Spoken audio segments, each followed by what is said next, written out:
ஒரு எம்எல்ஏனா எப்படி இருக்கணும்னு நான் சொல்றேன். ஒரு எம்எல்ஏன்றது சும்மா அனுபவத்தை வச்சுக்கிட்டு கொள்ளை அடிக்கிறவங்களாலாம் இருக்கக்கூடாது.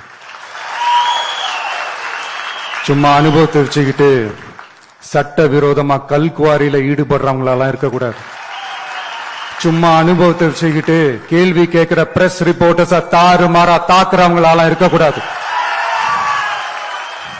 இன்னும் ஓப்பனா சொல்லணும்னா, இந்த திமுகவில் இருந்து வந்த ஒரு எம்எல்ஏ மேல கொள்ளையடிச்ச கேஸ் இருக்குது, போதைப் பொருள் கடத்தல் கேஸ் இருக்குது, திருட்டு கேஸ்லாம் இருக்குது. திருட்டு கேஸ்ல எல்லாம் ஜெயிலுக்கு போயிட்டு வந்தவர் ஒருத்தர் இருக்கிறாரு.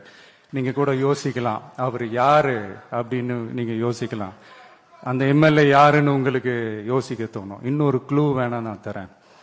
அந்த திருட்டு கேஸ்ல உள்ள போயிட்டு வந்தவரை யாருக்கு எதிரா இந்த திமுக தேர்தலில் நிக்க வச்சாங்க தெரியுமா? இன்னைக்கு அவங்க கூட்டணியிலேயே மூச்சுக்கு 300 தடவை முட்டு கொடுக்கிற ஒரு மிகப்பெரிய ஒரு தலைவருக்கு எதிரா.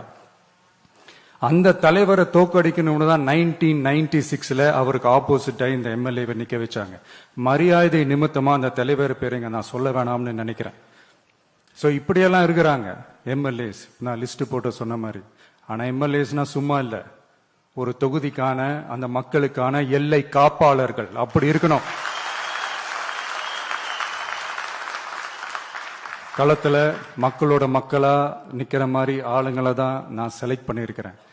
நான் எல்லா இடத்துலயும் எல்லா நேரத்திலையும் ஒரே நேரத்துல நான் போய் நிக்க முடியாது இல்லையா? அதனால என் சார்பா என்னோட பிரதிநிதிகளா நானே பார்த்து என்னுடைய வேட்பாளர்களை செலக்ட் பண்ணிருக்கிறேன்.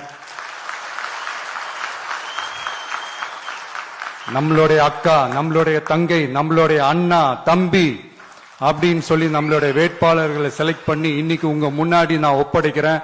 மக்களே, அவங்கள எம்எல்ஏ ஆக்க வேண்டியது உங்களுடைய பொறுப்பு.